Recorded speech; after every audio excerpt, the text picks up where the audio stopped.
안녕하세요. 의자입니다. 오늘은 여러분들에게 제가 여러분들이 돈을 모은다면 꼭 두 가지를 해도 된다고 했잖아요. 다른 뻘짓하지 말고 하나가 차 사는 거였고 하나가 내 집을 마련하는 건데 현실적으로 내 집 마련할 수 있는 방법은 민간 분양이나 이런 거는 돈 많은 사람들이 하는 거고 현실적으로 우리가 할 수 있는 거를 집을 마련할 수 있는 방법 그리고 이번에 정말 좋은 제가 봤을 때는 정말 좋은 기회가 나왔기 때문에 저도 할 거지만 여러분들한테 공유 드리는 겸 해서 제가 공유를 드릴게요. 어차피 여러분들이 제 경쟁 상대가 된다고 해서 사실 될 것도 되는 거고 안 되는 거 안 되는 거 아니기 때문에 제가 공유를 드리겠습니다.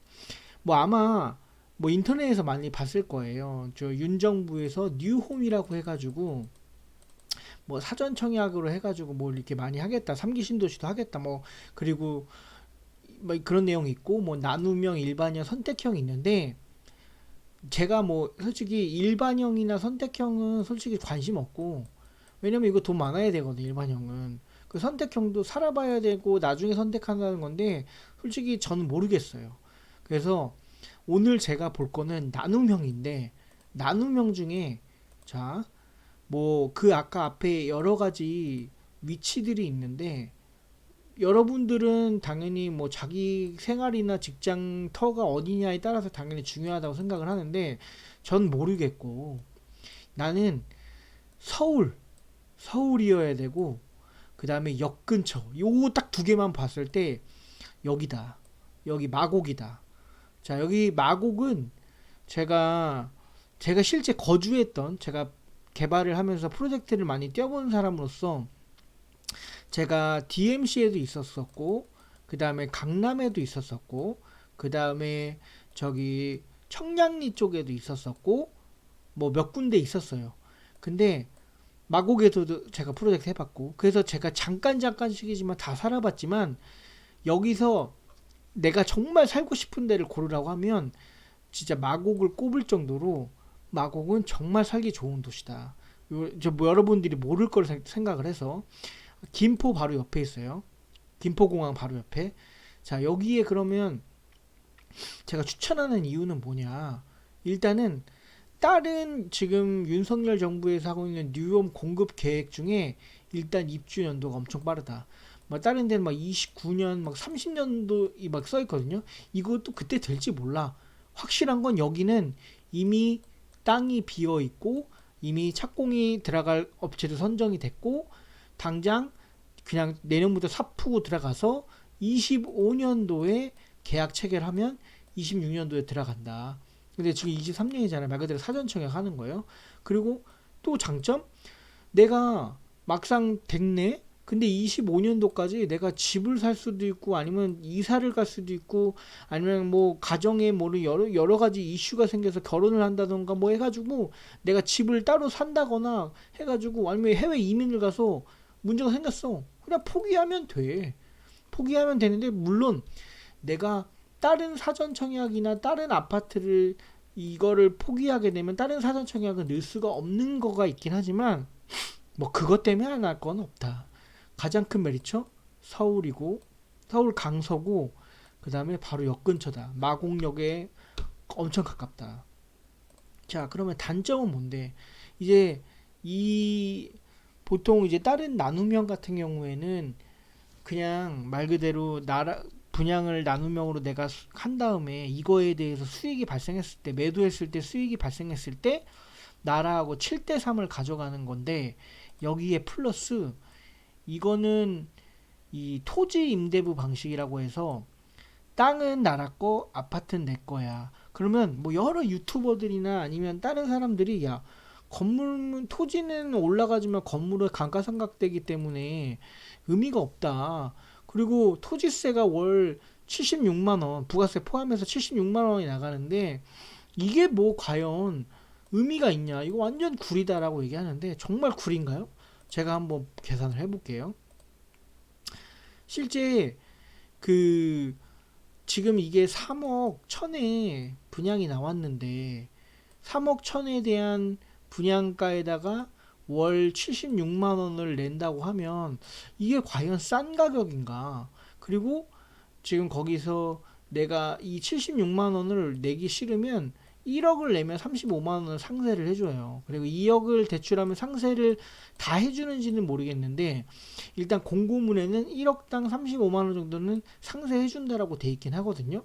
그래서 내가 돈이 여유가 있다면 나중에 모아서 갚아서 줄일 수 있다. 물론 반대로 이 76만 원이라는 토지 임대료도 2년에 한 번씩 계약할 때 오를 수가 있겠죠. 근데 이거는 어디 가도 물가 인상률만큼은 오르기 때문에 사실 나는 의미 없다고 봐. 자, 그럼 이게 정말 싼 거냐? 주변 시세가 10억에서 11억 사이 하거든요. 같은 규모의 크기가. 근데 사실 지금 아파트값 막 떨어질 것 같고 무섭잖아. 그러면 19년도, 18년도 이 마곡의 이 아파트들이 처음에 거래가 이루어졌던 과거에 돌아가도 9억이에요. 최저로 봐도. 그러니까 9억까지 떨어진다고 해도 아까 말한 3.1억에다가 그 70만 원을 지금 4% 이자율로 월 계산하면 한 2억 정도 되거든요. 그러면 반값은 맞아. 지금 기준으로 반값이 맞고 물론 반값보다 조금 더 넘을 수는 있어. 근데 여하튼 지금 그 주변 시세에 비해 엄청 싼 건 맞다. 자, 이거를 그러면 한 단계 더 계산을 해보자고. 내가 지금 3억이라는 돈이 없잖아. 그러면 3억을 다 대출받아. 근데 거기 나라에서 지금 이 나눔형 같은 경우는 1.9%에서 3% 정도의 대출을 해주거든요. 근데 보통 뭐 내가 납입 횟수를 몇 회 했는지 전자계약으로 계약을 할 건지 소득이 낮다든지 아니면 뭐 애가 있다든지 신혼부부다든지에 따라서 막 그 할인율을 적용을 해준단 말이야. 그러면 최대 1.9까지 내려갈 수 있다는 거거든요. 근데 보통 지금 제가 나라에서 하는 LH에 살고 있잖아요. 저 같은 경우는 그래서 1.8까지 받은 사람이에요. 그만큼 어려운 사람인 거죠. 여하튼 상관없이 1.9까지 못 간다고 해도 뭐 1.9에서 3의 사이인 2.5만 받는다고 칩시다. 2.5 받고 40년으로 해줄 거고요. 거기에 공고문에 보면. 그리고 40년으로 계산했을 때 월 125만 원이 나와. 월 120만 원에 76만 원 넣으면 201만 원이고 1년에 2,400만 원이 그냥 나가는 거야. 3억 원 내가 다 대출 받으면. 이거 보면 또 엄청 커 보인단 말이에요. 근데 여기서 맹점은 이 201만 원을 125만 원을 제가 원리금 납부 방식이 있고 원금 나눔 방식이 있는데 여하튼 나는 최대한 원금을 동일하게 나는 게 제일 비싸게 나오겠죠. 원리금 하면 99만 원이가 98만 원이라 더 내려가긴 해요. 근데 내가 월 내는 돈은 적지만 결국은 총 이자까지 더했을 때 40년 뒤에 나는 금액은 훨씬 크다. 그러니까 내가 원리금 상환 방식을 하면 이거보다 더 내려가요. 한 20만 원씩. 그러면 근데 나는 일단은 원금을 균등하게 해야 이자를 낮출 수 있고 나는 이만큼 정도는 부담해도 상관이 없다는 전제하에 제가 원금이 중요하다고 생각해서 갚는 게 왜냐면 201만 원 중에 60만 원은 원금을 상환한 거야. 즉 60만 원은 내가 저축을 하고 있다는 거지. 이 201만 원 중에. 즉 여기에 140만 원만 실제로 뭐 은행이 됐든 나라에 됐든 그냥 돈 나가는 거라고 보시면 돼요.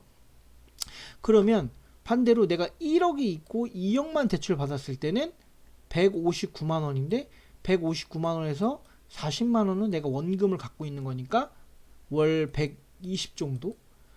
반대로 내가 2억이 있어. 2억이 있으면 이제 더 줄겠죠. 줄어서 여기에서 20만 원은 원금을 상쇄하는 거니까 90만 원 정도 이렇게 나간단 말이야. 자, 이것도 부족해. 이렇게 하면은 이것도 비싸 보이잖아. 월 140, 120, 90만 원씩 나가는 거 보면 비싸 보이잖아. 근데 자, 이 토지 임대부는 정확하게 내가 집을 사는 거예요. 즉 팔 수 있단 말이야. 근데 지금 현행 법상 지금 이 토지 임대부는 원래 과거의 토지 임대부 같은 경우는 개인 간의 거래가 돼요. 근데 지금 이 토지 임대부는 이 토지 임대부의 윤석열 정부의 나눔형이라는 게 한 번 더 쌓였기 때문에 아직 토지 임대부 개인 거래가 허가가 안 되거든요. 근데 안 되니까 그러면 어떻게 팔아야 돼? 나라한테 팔 수 있어. 나라한테 팔 수 있는데 어떻게 팔아? 지금 여기 이 사람들이 거래하는 거에 산정 기준이 지금 만 3년 정기예금의 금리로 지금 해놨단 말이에요. 4%로. 그럼 똑같이 내가 4%로 판다고 연 4%의 이익으로 거기에 이제 나라에서 매입해 준다고 했을 때 3억 1000에 4%면 1240만 원이고 거기에 내 수익인 0.70%를 가지고는 868만 원이에요. 그럼 868만 원과 2412만 원을 빼면 월 실제로 내가 손해보는 비용은 1544만 원이야.